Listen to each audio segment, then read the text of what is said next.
So,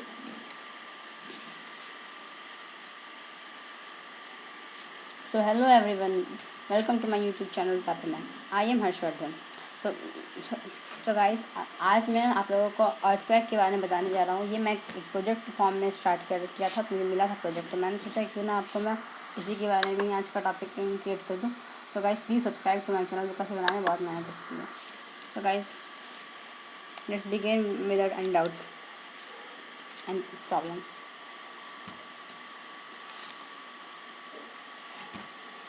क्या आपने कभी धरती में जो दरारें आती है वो देखा है आपने कभी? क्या आपने कभी पैंगिया का नाम सुना है? और वर्ल्ड में जितनी प्लेट्स है उसके बारे में, या कभी वॉल्केनिक इरप्शंस? वैसे तो अर्थक्वेक बहुत फ्रिक्वेंटली होता है, लेकिन मेजर अर्थक्वेक हमें उतना फ्रिक्वेंटली महसूस नहीं होता है। लेकिन आप क्या जानते हैं कि अर्थक्वेक का कारण ज्वालामुखी का फटना भी हो सकता है, या फिर जब टेक्टोनिक प्लेट से कोलिजन के बारे में सबने सुना है, बल्कि आप जानते हैं कि अगर ज्वालामुखी फटे तो भी अर्थक्वेक आता है। वेल, इसके पीछे भी रीजन्स है। चलिए, कुछ कारण है जिसके कारण अर्थक्वेक आते हैं। सबसे पहला है लैंडस्लाइड्स। स्लाइड्स में अगर बहुत बड़ी चट्टान अगर धरती पे ऊंचाई से गिरती है, सपोज अगर किसी पहाड़ का बड़ा सा टुकड़ा गिरा, तो फिर जिस जगह पे गिरेगा वहाँ पे वह सेस्मिक वेव्स क्रिएट करेगा, और वहीं सेस्मिक वेव्स अर्थक्वेक का भी एक रीज़न बन सकती है। दूसरा होता है गाइस ज्योग्राफिकल फॉल्ट्स। गलती तो इंसान से होती है, हमेशा होती रहती है, पर क्या आप जानते हैं कि जब अर्थ का फॉर्मेशन हुआ था, उस टाइम जो जब जब प्लेट्स का कोलिजन हुआ, अलग अलग प्लेट्स एक दूसरे से भिड़े, तो अलग अलग जगह पे कभी कई फॉल्ट्स में कभी उल्टा हो गया, कभी जैसे कि फॉल्ट जो हुआ वो नॉर्मली की तरह आ गया, बीच में थोड़ा सा गैप हो गए, या फिर दो फॉल्ट एक दूसरे से टकरा के बीच में गैप छोड़ दिया, फिर दो एज अ क्रॉस लेग की तरह हो गया, या फिर एक सीधा शेप हो गया, सीधा शेप इस टाइप का। ये आप देख सकते हैं कि क्या स्लिप कर रहा है एक दूसरे के ऊपर, और नॉर्मल फॉल्ट है जो कि यहाँ पे एक लेग को रिसेंबल कर रहा है। फिर अगला होता है न्यूक्लियर टेस्ट। गाइस, आजकल दुनिया के अब के बहुत सारे देशों में न्यूक्लियर पावर है। न्यूक्लियर पावर एक ऐसा पावर है कि बहुत डेंजरस पावर होता है। इसका यूज़ अगर अच्छाई के लिए किया जाए तो ठीक है, लेकिन अगर खतरनाक खतरे के लिए और बुरी मंशा से किया जाए तो पूरी दुनिया को भी तबाह कर सकता है। ये न्यूक्लियर टेस्ट भी अर्थक्वेक क्रिएट करता है। माइंस ब्लास्ट, क्या आपने कभी सुना है कि किसी बड़े से चट्टान के कारण रोड ब्लॉक हो गया, या फिर समुंदर में जो एक ओल्ड शिप में से ऑयल लीकेज हो रहा है? वैसे अगर चट्टान ब्लॉक होता है तब तो माइन ब्लास्ट से छुड़ा दिया जाता है, कि अगर ओल्ड शिप में से ऑयल लीक होने लगता है, तो अगर हल्के से भी उस पर फ्लेम पड़े तो पानी में जल उठता है। उसको एक आप एक माइंड ब्लास्ट समझते हैं। माइंड ब्लास्ट को आर्मीज भी एक टाइप के माइंड्स को बम्स को आर्मी भी यूज़ करती है एनिमीज के शिप्स को ख़त्म करने के लिए। तो इससे भी अर्थक्वेक होता है, क्योंकि इसमें जितने भी इनमें से रेडिएशंस जो निकलते और इनमें से जो वाइब्रेशंस निकलते हैं वो भी सेस्मिक वेव्स क्रिएट करते हैं।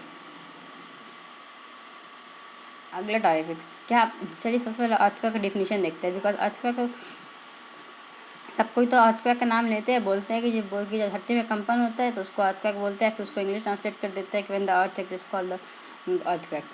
बट इस वर्ड के पीछे भी मतलब है।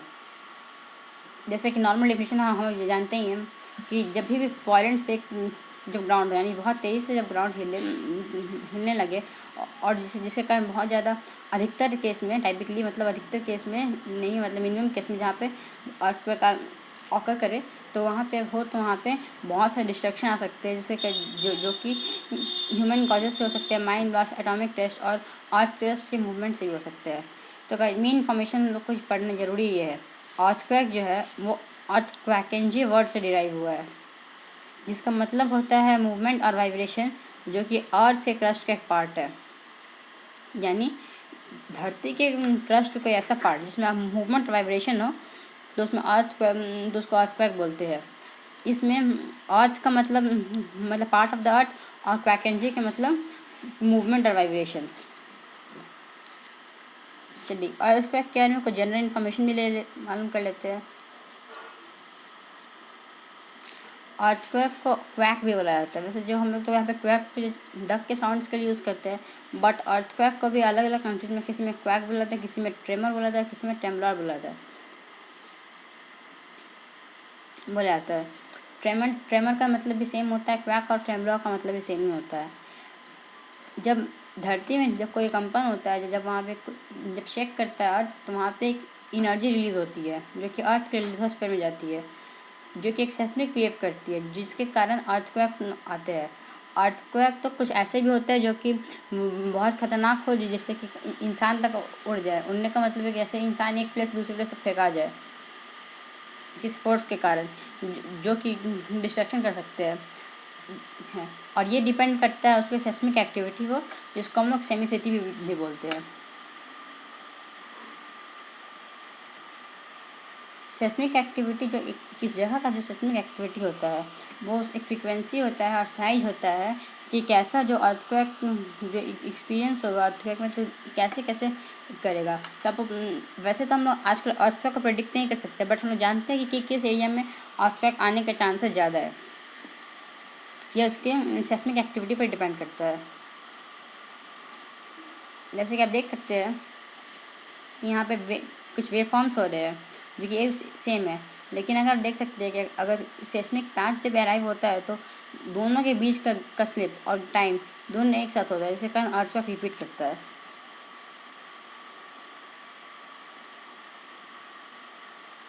अर्थक्वेक के भी कुछ कॉजेज होते हैं।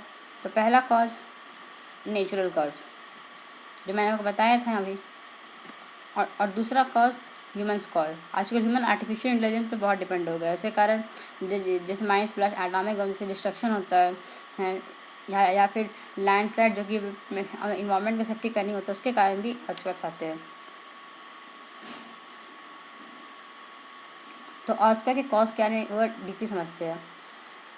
तो जनरल में अर्थक्वेक का कारण वॉल्केनिक इरप्शन और टेक्टोनिक प्लेट्स के बीच में जो मूवमेंट होता है वो होता है, लेकिन ये ह्यूमन कॉज है, जैसे कि माइंड ब्लास्ट, एटॉमिक टेस्ट से भी हो सकता है, जैसे मैंने आपको पहले ही बताया था। ये ग्राफ है जो अब अगले पेज में आपको मैं अच्छे से दिखाऊंगा। देखिए सेम टू सेम है। 1945 से लेकर 1996 के बीच में जितने भी न्यूक्लियर टेस्ट हुए थे वर्ल्ड में, वो आप देख लीजिए। चाइना में 45, यूनाइटेड किंगडम में 45, फ्रांस में 2010, सोवियत यूनियन यानी प्रेजेंट डे रशिया में 715 और यूनाइटेड स्टेट्स में 1032। ये टॉप 5 एटॉमिक टेस्ट जो सबसे ज़्यादा हुए थे वर्ल्ड में 1945 से 1996 में। तो आप सोचिए उस टाइम में इतने से अब क्या होगा। इसमें से 45 चाइना यूके में, तो 210 फ्रांस में, 715 रशिया में, 1032 यूएसए में जाए। यूएसए सबसे ज़्यादा है। क्या गाइस, एक फन फैक्ट बोले या फिर फैक्ट बोले कि वर्ल्ड में प्रति साल तकरीबन आपको 3 लाख टाइम अर्थक्वेक आते हैं। 3 लाख टाइम्स पूरे वर्ल्ड भर में, लेकिन उससे बहुत सारे अर्थक्वेक का मैग्नीट्यूड कम होता है। ये एटॉमिक टेस्ट से भी अर्थक्वेक क्रिएट होता है, जैसे कि आप देख सकते हैं कि एटॉमिक टेस्ट के कारण कितना बड़ा धमाका हुआ है, कितना बड़ा ब्लास्ट हुआ। इस ब्लास्ट जो हुआ है उस ब्लास्ट से भी कुछ सेस्मिक वेव से आएंगे, और ये सेस्मिक वेव्स भी अर्थ के लिथोस्फीयर को इफेक्ट करेंगे, जिसके कारण अर्थक्वेक आ सकता है। जैसे माइंड ब्लास्ट, माइंड तो छोटे बॉम्ब्स का भी कहा जाता है, बट इसका यूज़ जैसे मैंने बताया आर्मीज भी करती है वाटर में। ये वहीं का पिक्चर है। इसका रॉक डिमोनाइजिंग में, शिप्स को ब्लास्टिंग में, और एक और बिल्डिंग को एक सिंगल टाइम में ख़त्म करने के लिए होता है। लेकिन ये भी एक सेस्मिक वेव क्रिएट करता है, बिकॉज ब्लास्ट हो रहा है तो कुछ एनर्जी रिलीज करेगा ही, और जब एनर्जी रिलीज करेगा तो सेस्मिक इफेक्ट भी क्रिएट करेगा। अब जियोग्राफिकल फॉल्ट्स की बात करते हैं। जियोग्राफिकल फॉल्ट्स जो कि नेचुरल कॉज होता है। जब भी आप किसी चीज़ को, सपोज अगर मैं आपके हाथ को पकड़ के खींचूँ, हाथ या स्किन को पकड़ के खींचूँ, तो फिर क्या होगा।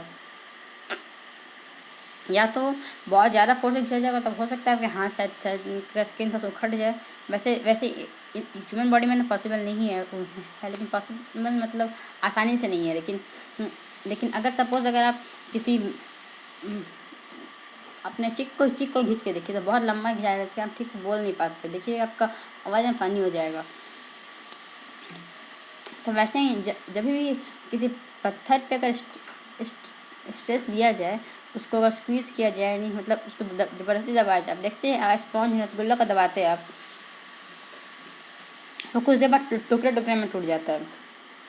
अब प्रेस कीजिएगा तो, या फिर खींचेगा तभी टूट जाएगा। देखिए सॉलिड है, तो रॉक्स भी एक सॉलिड ही है। तो वो जब भी कुछ स्ट्रेस दिया जाता है तो टूटने लगता है। जब भी जब धरती में जितने रॉक्स टूटते हैं तो पे किसी भी साइड के मतलब कोई भी कुछ बचता नहीं है। और जो ब्रेक होता है वो फ्रैक्चर कहा जाता है, या फिर जॉइंट रॉक्स कहा जाता है। जॉइंट कहा जाता है। रॉक्स जो होता है थर्मल एक्सपेंशन के और कंट्रैक्शन के कारण भी हो सकता है, जैसे कि फ्लूइड फ्रीजिंग। और जैसे कि जब रॉक जबरदस्ती दबाया जाए और खींचा जाए तो भी फ्रैक्चर क्रिएट होता है। फ्रैक्चर यानी इसके अंदर अंदर हल्के हल्के दरारें हो जाती है, जिसको ही फॉल्टिंग प्लॉट कहा जाता है। और इस और वैसे प्लानर सरफेस जो अर्थ में सरफेस में क्रिएट होते हैं उसको फॉल्ट प्लेन कहा जाता है।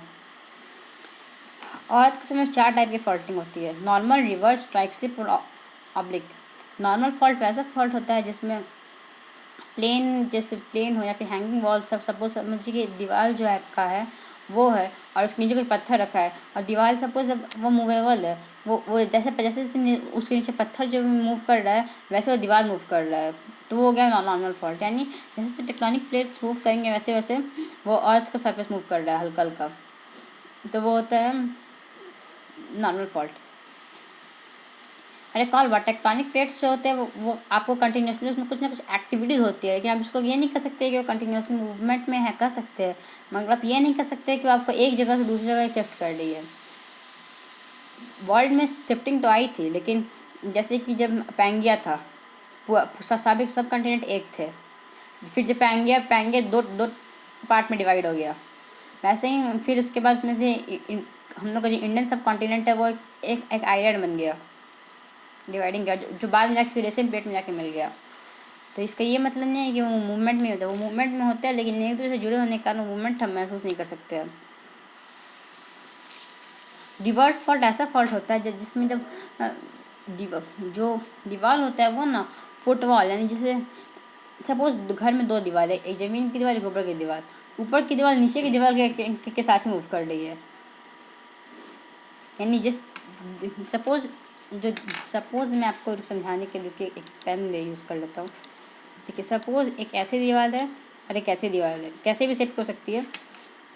आप देखिए अगर सपोज ये दीवार एक ही दीवार है, अगर ये इधर जा रहे हैं तो ये भी आपको इसी के साथ या तो इधर इधर जा रहा है, नहीं तो इधर जा रहा है, तो ये हो गया आपको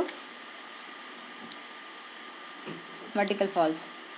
अब देखिए ऑपेक्स से फॉल्ट ऐसा फॉल्ट होता है जैसे सपोज एक ऐसे है और एक सपोज एक ऐसे सपोज एक रॉक है, तो ये एक रॉक आपको इस टाइप से समझिए ऐसे है, और दूसरा रॉक जस्ट इसका अपोजिट ऐसे है, तो ये रेंज डिवाइड कर रहा है, तो ये हो गया अपेक्स स्लिप फॉल। ये फॉल्स आपको एक पार्ट से दूसरे पार्ट में डिवाइड करने में हेल्प कर देती है। जैसे कि देख सकते हैं reverse fault, strike slip faults और नॉर्मल फॉल्ट।